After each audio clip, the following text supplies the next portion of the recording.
Pagpag, ang lihim ng nakatagong libingan. Sa bayan ng San Vicente, may isang kwento na nakatanim sa isipan ng mga tao, ang kwento ng pagpag.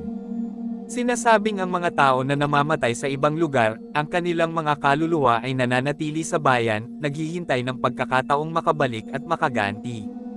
Upang mapalaya ang kanilang mga kaluluwa, kailangan ng isang ritual na tinatawag na pagpag, isang tradisyong nag-uugat sa takot sa mga hindi natapos na kwento ng mga yumao.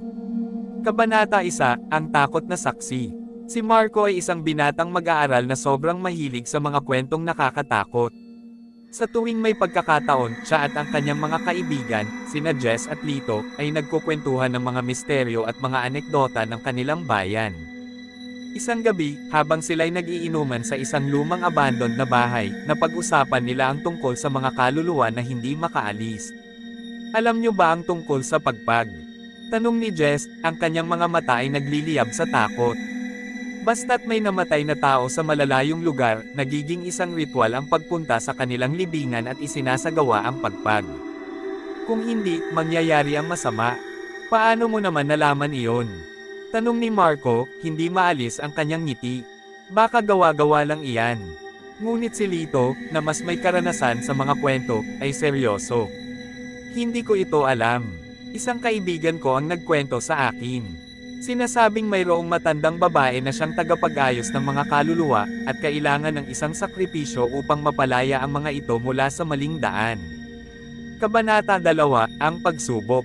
Dahil sa matinding kuryosidad, napagpasyahan ng grupo na sumubok na hanapin ang matandang babae. Sinasabi ng mga tao na siya ay nakatira sa madilim na sulok ng bayan, sa isang lumang bahay na puno ng mga alaala ng mga yumao. Bakit hindi natin subukan? Mungkahi ni Marco, ang kanyang loob ay puno ng pagnanais na makita ang mga nakakatakot na realidad.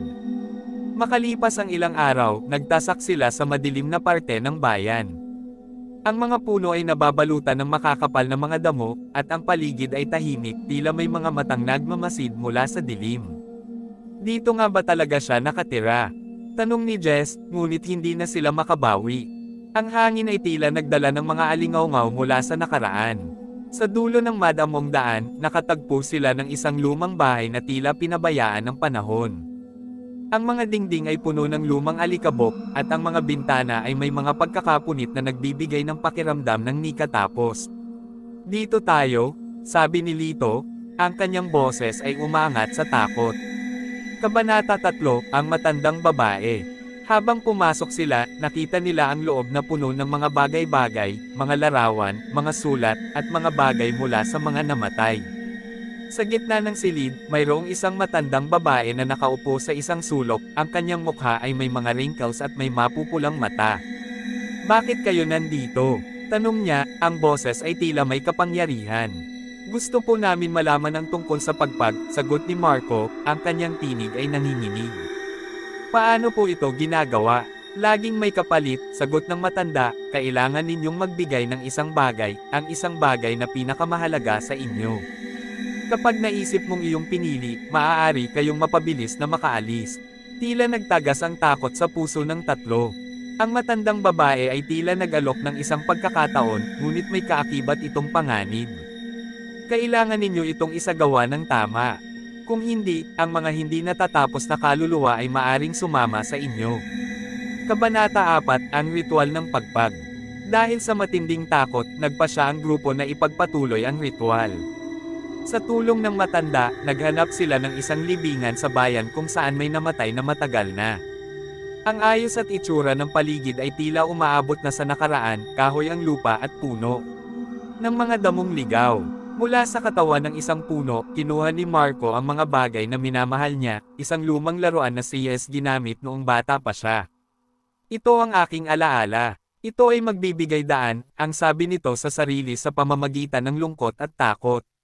Habang nagsasagawa ang tatlo ng mga ritual at mga dasal, ang hangin ay tila nagdala ng muling pagsasanib, at ang mga kaluluwa ng mga namatay ay nag-uumpisang lumutang sa paligid. Ang mga anino ay tila nag-uusap, at ang boses ng mga yumaong upang makuha ang kanilang mga laman ay nag-umpisa. Marco, may mga nagnanais na sumama sa atin. Sigaw ni Jess, ngunit huli na. Ang mga anino ay naging matibay at nabuhay mula sa hangin, at tila may mga nag-uudyok sa kanila. Kabanata 5, ang takot at pagsisisi. Ang mga anino ay umikot sa kanila, ang mga mata ng mga di natapos na kaluluwa ay tila naglalabas ng galit. Nais naming makabawi. Nais naming mabuhay. Ang sigaw nila, umaabot sa kanilang kaluluwa. Mabilis na nakapagpasya si Lito na magbigay ng kanyang pinakamahalagang mamahalin. Bumalik tayo. Dapat na tayong umalis. Ang sigaw niya. Ngunit dahil sa kanilang takot, naging abala ang kanilang mga isip. Ang mga kaluluwa ay naging sabik at ang kanilang mga anino ay nagiging mas malupit, nagbabalik sa takip ng kadiliman.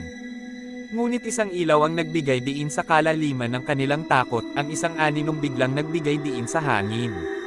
Sino ang hindi natutulog, walang katotohanan?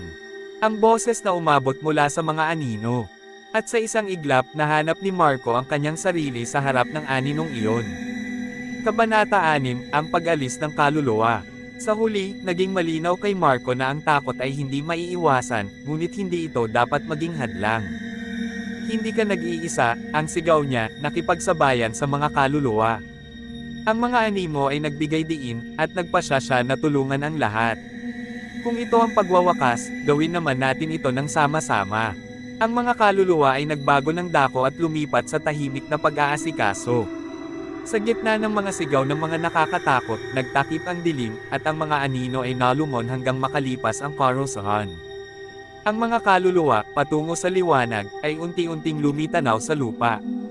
Mula sa araw na iyon, naiba ang takbo ng kanilang buhay. Sila ay hindi na mga heirs, kundi mga bayani na nakaligtas mula sa mga anino ng nakayan at takot. Ang kwento ng pagpag ng ang mga kaluluwa ay muling bumuhay sa bayan. Ngunit naiiwan ang tanong, minsan, sa takot, sino pa ang kasali? Ang pag-uugnay sa tamang laman at liwanag ay patuloy na nagpapalakas sa bayan. Sila ay hindi lamang nagmula sa madilim na nakaraan, kundi simbolo na sa kabila ng mga abala at kadiliman, ang mga kaluluwa ay may pag-asa na ang takot ay pwedeng labanan, at kasama ang liwanag, maaari silang makaalis sa pagkakaanak.